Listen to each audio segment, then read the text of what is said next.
আসসালামু আলাইকুম। মডেল একাডেমির অনলাইন ক্লাসে সবাইকে স্বাগতম। আমি শারমিন সুলতানা, সহকারী শিক্ষক, মডেল একাডেমি। প্রিয় শিক্ষার্থীরা, কেমন আছো তোমরা? আশা করি নিশ্চয়ই সবাই অনেক ভালো আছো এবং সুস্থ আছো। আজকে আমাদের পাঠের বিষয় হচ্ছে বীরপুরুষ কবিতা। আজকে আমরা বীরপুরুষ কবিতাটি নিয়ে আলোচনা করব।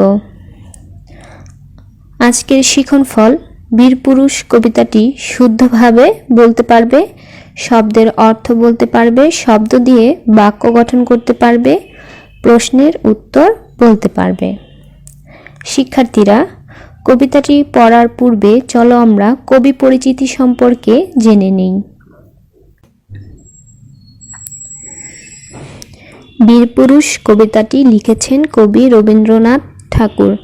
1861 খ্রিস্টাব্দের 7ই মে বিশ্বকবি রবীন্দ্রনাথ ঠাকুর কলকাতা জোড়াসাঁকোর ঠাকুরবাড়িতে জন্মগ্রহণ করেন।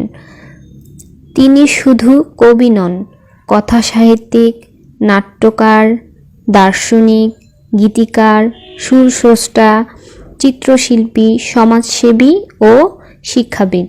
তার রচনা ভাণ্ডার বিশাল।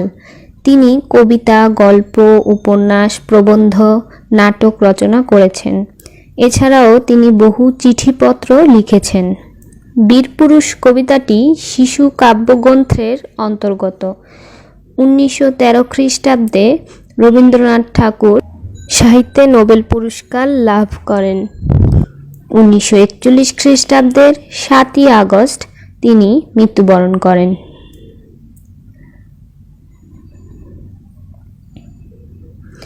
শিক্ষার্থীরা, এবার চলো আমরা আমাদের মূল কবিতায় চলে যাই।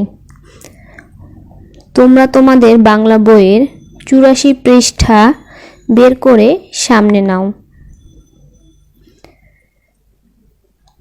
বীরপুরুষ লিখেছেন কবি রবীন্দ্রনাথ ঠাকুর। মনে করো যেন বিদেশ ঘুরে, মাকে নিয়ে যাচ্ছি অনেক দূরে। তুমি যাচ্ছ পালকিতে মা চড়ে, দরজা দুটো একটু ফাঁক করে। আমি যাচ্ছি রাঙা ঘোড়ার পরে, টকবগিয়ে তোমার পাশে পাশে। রাস্তা থেকে ঘোড়ার খুঁড়ে খুঁড়ে, রাঙা ধুলোয় মেঘ উড়িয়ে আসে। সন্ধে হলো, সূর্য নামে পাটে, এলেন যেন জোড়া দিঘির মাঠে। ধুধু করে যেদিক পানি চাই, কোনোখানে জনমানব নাই। তুমি যেন আপন মনে তাই, ভয় পেয়েছ ভাবছ এলেম কোথা। আমি বলছি ভয় করো না মাগো, ওই দেখা যায় মরা নদীর সোতা। আমরা কোথায় যাচ্ছি কে তা জানে, অন্ধকারে দেখা যায় না ভালো। তুমি যেন বললে আমায় ডেকে, দিঘির ধারে ওই যে কিসের আলো। এমন সময় হারে রে রে রে রে, ওই যে কারা আসতেছে ডাক ছেড়ে। তুমি ভয়ে পালকিতে এক কোণে, ঠাকুর দেবতা স্মরণ করছো মনে।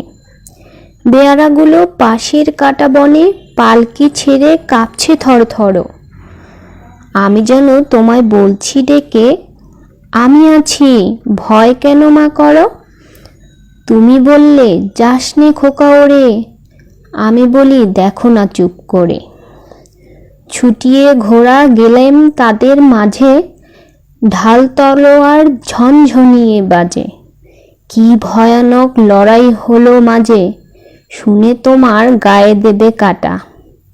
কত লোক যে পালিয়ে গেল ভয়ে, কত লোকের মাথা পড়ল কাটা। এত লোকের সঙ্গে লড়াই করে, ভাবছ খোকা গেলই বুঝি মরে। আমি তখন রক্ত মেখে ঘেমে, বলছি এসে লড়াই গেছে থেমে। তুমি শুনে পালকি থেকে নেমে, চুমু খেয়ে নিচ্ছ আমায় কোলে। বলছো ভাগ্যে খোকা সঙ্গে ছিল, কি দুর্দশাই হতো তা না হলে। শিক্ষার্থীরা, এই ছিল আমাদের আজকের কবিতাটি। তোমাদের কেমন লেগেছে? আশা করছি নিশ্চয়ই সবার অনেক ভালো লেগেছে। এবার চলো আমরা অনুশীলনীতে চলে যাই।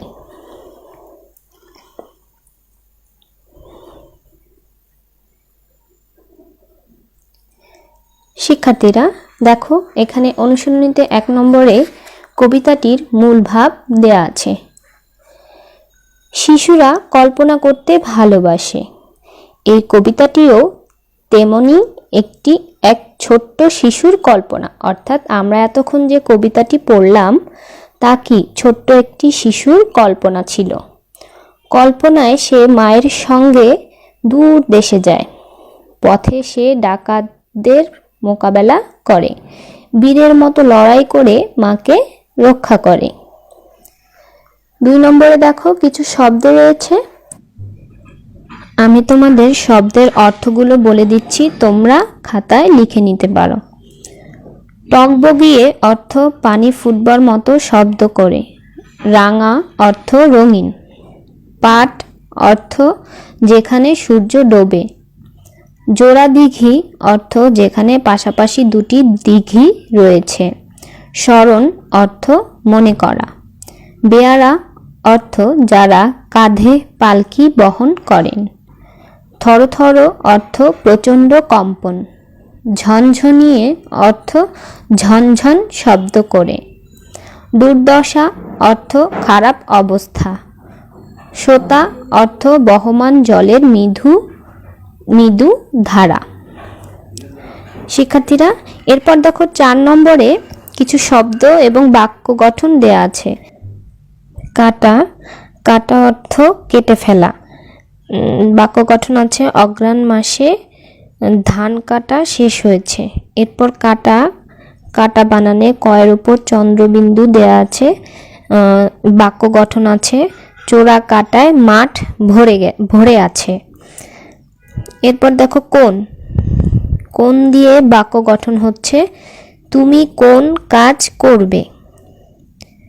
এরপর আছে কোন, কোন বানানে দেখো পরিবর্তন আছে, কয়কার কো মূর্ধন্য। ঠিক আছে, তাহলে এই কোণের অর্থ হচ্ছে কোনো এক কোণাকে বোঝানো হয়েছে। ঘরের কোণে বসে থাকলে চলবে না, কাজে নেমে পড়ো। শিক্ষার্থীরা এরপর বাকি রয়ে গেছে 3 নং, তাই না?